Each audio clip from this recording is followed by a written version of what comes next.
self-worth, self-esteem, confidence.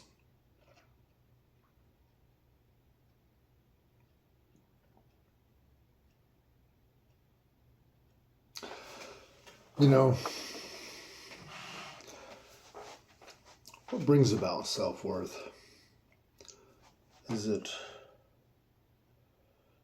it what we can attain? Is it money? Is it real estate? Is it a trophy lover according to what everybody thinks they want? Is it title?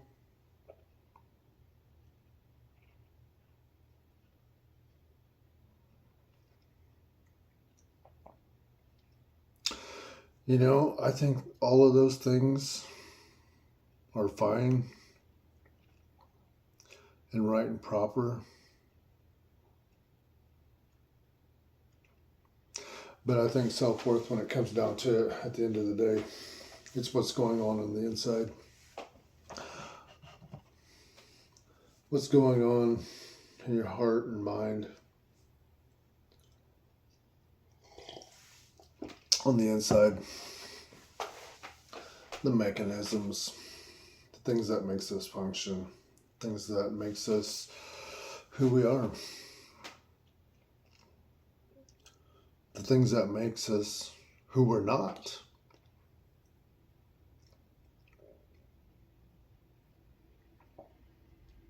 You know, I think Jordan Peterson had it pegged. There's a few different talks. He talks about things like meek, humility, and stuff like that. And he touched on a subject. So many people out there, they think they're meek. See, meek is great strength under restraint, I think is the actual Webster's dictionary definition of it. Or the Encarta dictionary, Microsoft. I'm not sure. But I do know that, for example, like let's say if I don't steal just because I'm afraid of the consequences, that's not meek. That's more of a, what's the word without it being rudely? Cowardly. It's like a man who doesn't go for chicks that are already married, women that are already married, who doesn't disrespect people's marriages in that manner because he's afraid of getting his ass kicked, or afraid of whatever, or afraid of legal issues. That's not meek. That's cowardly. And as odd as it is those kind of things, they don't mean nothing when they're like that. They don't bring about a self-esteem. They don't bring about a self-worth. There's nothing back of it. But when you know already, when you know you're capable of those things, and you've done those things in the past, and you don't anymore, by choice, and by making a choice, and keeping it that way for years on end, years and years and years on end. I would say that's a form of it, a form of meekness. And to me, that's what brings about some self-worth. Doing the right thing upholding a law, upholding a common courtesy law when people aren't looking, when you know goddamn well you can get away with it easily, when you know your secrets will be kept easily, but you don't do it just out of respect, not because you're scared, but when you do it just for the respect of wanting to create an atmosphere of trust in your community. That brings about self-worth, self-esteem.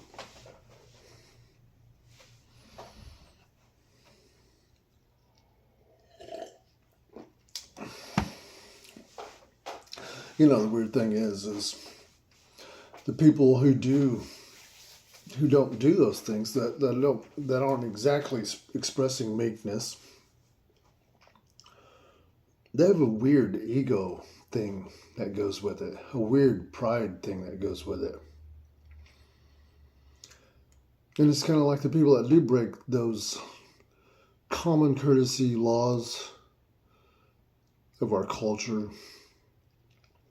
You know, the cheaters, the liars, the thieves. They got that weird attitude, ego, pride thingy going with it. Both of those things do not produce what I would call a healthy self-esteem or a healthy self-worth.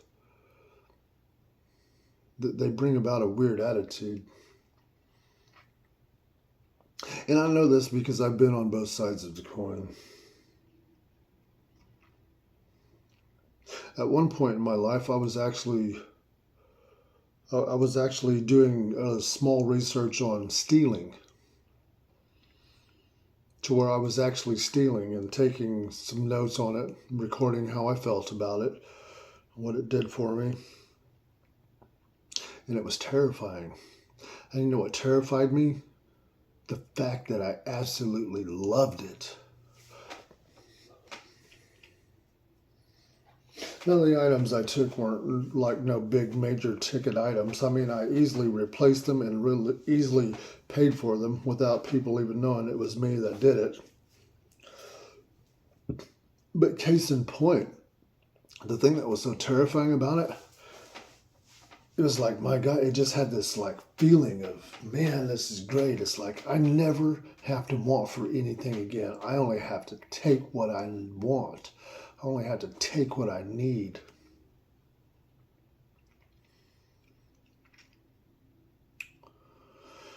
And it was scary.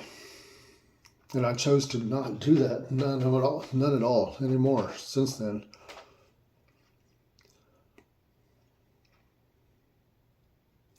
I'd stolen when I was a small child a couple times out of despite and revenge. Didn't make me feel any better. Didn't boost my self-esteem. Didn't boost my self-worth. So that's the weird thing about those kind of things. It doesn't make a person happy. It doesn't make them truly. It doesn't make life worthwhile. I also know what it's like to cheat out of what's the word? Revenge. Did that stuff make me feel better? No. Did it boost my self-esteem? No. What did it do? Gave me that shitty attitude, that shitty ego thing. It's hard to describe. It's like it's devious. It's devious is what it is. So I know not to do that nowadays. Haven't done that in years. And I do believe I've learned that one. So anyways, like nowadays, I live my life totally according to what is truly going to be healthy for my psyche, my body. I'm doing the best I can at this point, but it's kind of hard to retrain lifelong habits. It's got to be done little by little, little by little, little by little, every day. Those kind of attitudes, those kind of habits, little by little, and never let up on it. And things change. Things change.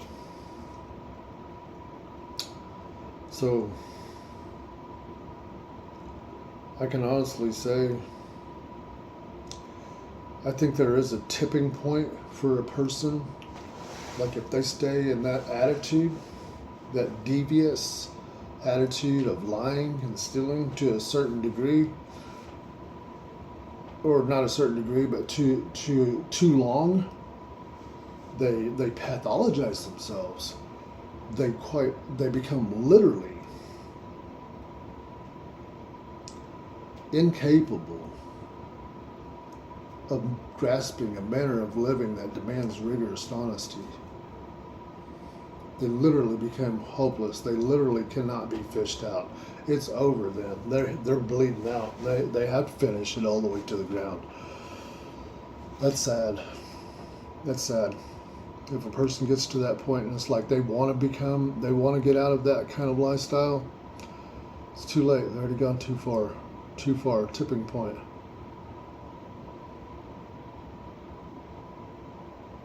Very similar to, like, if you see a person that has done way too much heavy drugs or way too much drinking, there's a tipping point. There's a point of no return to where there is no erasing do-overs. There is no fixing it.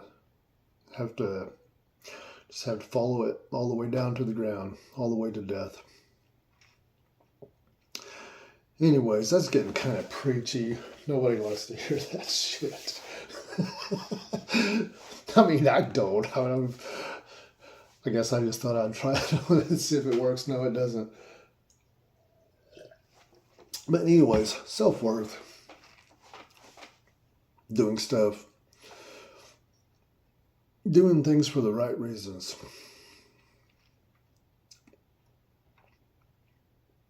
When no one's watching. When you are the only one that knows. And you know that you can get away with it, or it appears like you can get away with it, but you don't. See, like to me, the reason I do the things I do nowadays, and I'm living the kind of lifestyle I'm living, is because I'm afraid that it will make my mind weak. I'm all about making my mind and my emotions healthy, strong, in the right ways.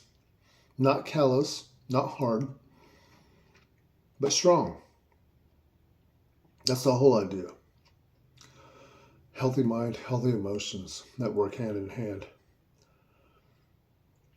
Because the way I've lived most of my life and the time I've got left, I've still got good time to make a really great grand finale of my life and finish my life with flying colors, so to speak. Because I'm only 52.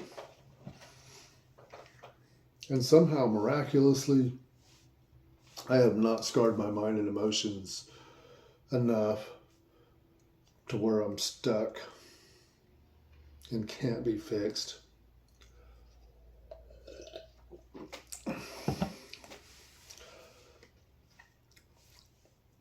So anyways, the CTA, the call to action today is,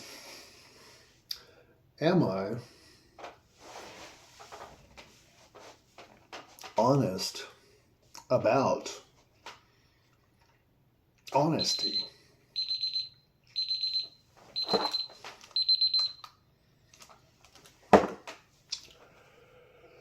And when I mean that, there's some fine lines in life too.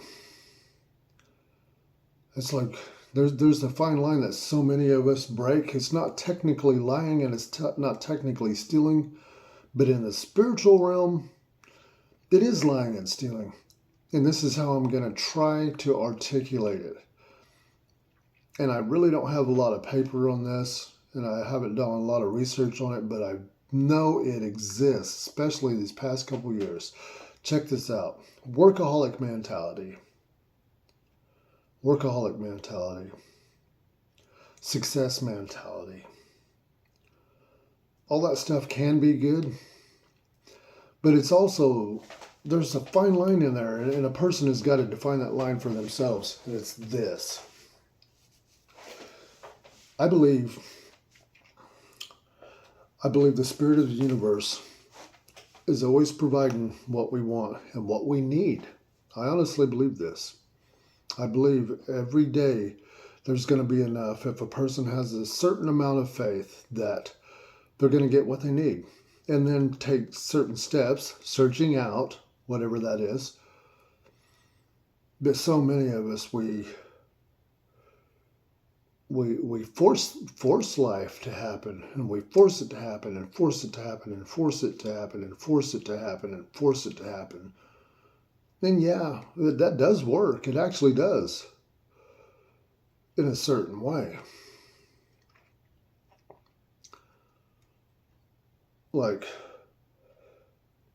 I'll talk about, like, it's been 6 years, almost 7 years since I decided somehow, some way, I'm going to be successful. And wrote out some perimeters of what I thought successful is. In that first 3 years of it, I did that grind thing that a lot of people on, there's that grind culture, that hustle culture. And you can do that. And I'm not saying there's anything wrong with it. But as for me, by doing that, made me miserable, not happy, always on edge, way too judgmental of other people. Excuse me, burped in your face there. Way too judgmental of other people. See, I believe this.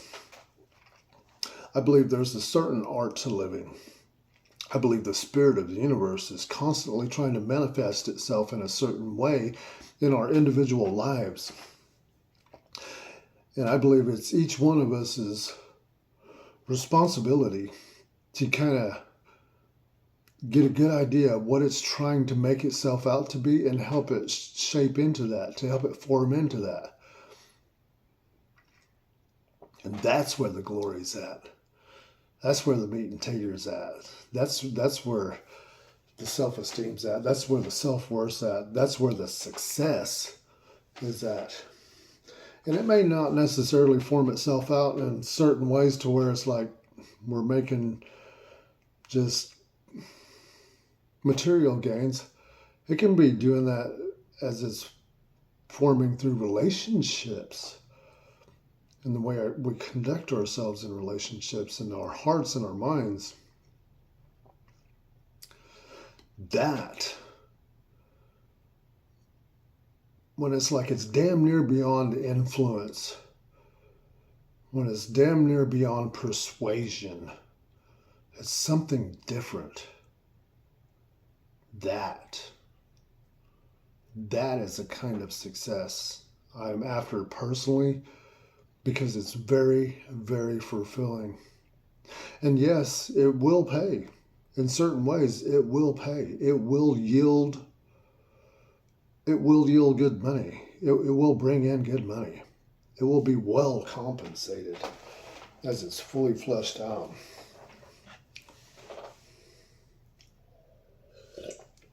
Do I know that I can make money by the hustle, grind? Outwork everybody. Yeah, I know that will work. I've done it before. I've done it multiple times in my life, but that's a rigid way to live. And I think that's fine for younger people, and I think they need to do that so they can learn that, so they can see what I'm seeing right now at this age. So anyways, back to the CTA. Which the CTA has changed since I've actually kept talking. The CTA Am I honestly working with all the pieces of life, the heart, mind, body, and soul? Am I putting my whole heart, mind, body, and soul into it? Because when a person puts their whole heart, mind, body, and soul into it, when the soul or the spirit of the universe is honored every day, see, I think that's where we mess up, is when we're putting our heart and our mind into it and our body into it, and it's hustle, hustle, grind, grind. And I'm sure there's going to be times like that, and there is. But I think a lot of us go way overboard with that. Way overboard. But on a daily basis, to be connected with, whether you call it the quantum field or the spirit of the universe or God or whatever, that's honored every single day. Every single day. It's going to be a little more graceful. Yeah, it's always going to be work. It's always going to be work. We're always going to have to, what's the full phrase? Chop wood and pack water. That's just the way it is. Doesn't matter. Doesn't matter who you are, what you are, where you are. Anyways, dang it. It's gone over 21 minutes, 48 seconds. So ask yourself, honestly.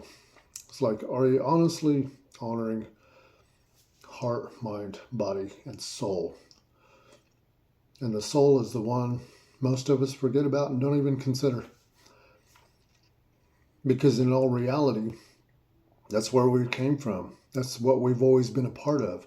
And since it is an eternal thing, we in essence at our innermost being are also an eternal thing.